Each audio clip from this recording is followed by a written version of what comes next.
Hello बच्चों, let's see this question. Explain formation of ozone with the help of chemical reaction. बहुत ही straight forward सा question है। Simple से आपसे पूछा जा रहा है कि आपको ओजोन का फॉर्मेशन बताना है with the help of a chemical reaction. चलिए इस क्वेश्चन को सॉल्व करते हैं और सबसे पहले ये देखते हैं कि इस क्वेश्चन को सॉल्व करने के लिए हमें कौन से की कॉन्सेप्ट की जानकारी होनी चाहिए। Now in order to solve this question we must know about ozone कि ओजोन होता क्या है। तो basically O3 molecule is called as ozone और उसका फॉर्मेशन कैसे होता है ये भी हम केमिकल इक्वेशन से देख लेते हैं।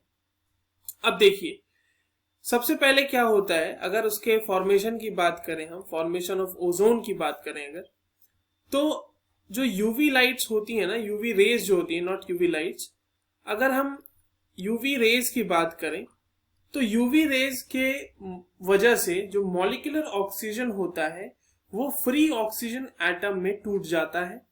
पहला स्टेप तो यही होता है जहां पर molecular oxygen free oxygen atoms में यूवी रेडिएशंस की वजह से टूट जाता है।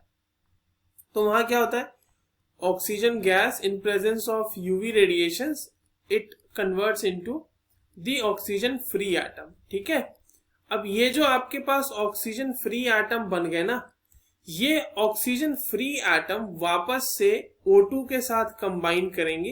अगर मान ये O2 के साथ कंबाइन करता है in presence of UV radiation, ये पूरा का पूरा रिएक्शन ही यूवी रेडिएशन के प्रेजेंस में होता है और ये बना देता है ozone gas. So this is the chemical reaction for the formation of ozone. अब ओजोन की जब हम बात कर रहे हैं तो ओजोन के बारे में एक चीज जान लेते हैं कि ओजोन जो गैस है वो हमारे स्ट्रेटोस्फेयर में प्रेजेंट होता है। स्ट्रेटोस्फेयर जो एटमॉस्फेयर का एक लेयर है, तो उसमें स्ट्रेटोस्फेयर में ये जो है ये प्रेजेंट है और इसकी वजह से जो ओजोन की एक पूरी लेयर बनती है वहां पर, उसको हम लोग बोलते हैं ओजोन लेयर। ठीक है, now this ozone layer plays a very vital role for us human being, for earth, क्योंकि ये क्या करता है ना, अल्ट्रावायलेट रेज को फिल्टर आउट कर लेता है। मतलब अल्ट्रावायलेट रेडिएशंस को ये अर्थ तक पहुंचने नहीं देता है। तो इसका एक बहुत बड़ा रोल है स्ट्रेटोस्फेयर में। बट अगर ये ओजोन ग्राउंड लेवल पे है या फिर ट्रोपोस्फेयर में है, ये भी इंपॉर्टेंट है जानना कि अगर ट्रोपोस्फेयर में ओजोन मॉलिक्यूल है तो ओजोन मॉलिक्यूल ट्रोपोस्फेयर में एक पोल्यूटेंट की तरह काम करता है। ठीक है, अब देखिए मैंने क्या बताया आपको, स्ट्रेटोस्फेयर में ओजोन लेयर हमें किस चीज से प्रोटेक्ट करता है, यूवी रेडिएशन से प्रोटेक्ट करती है। यूवी रेडिएशंस प्रोटेक्शन होती है इसकी वजह से।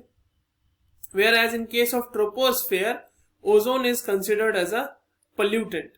ठीक है, सो इस क्वेश्चन में हमसे बाकी तो सिर्फ यही पूछा गया था कि केमिकल रिएक्शन बताना है फॉर्मेशन ऑफ ओजोन का, जो कि मैंने आपके सामने यहाँ पे लिख दिया। This reaction takes place in the presence of ultraviolet radiations, that has to be remembered.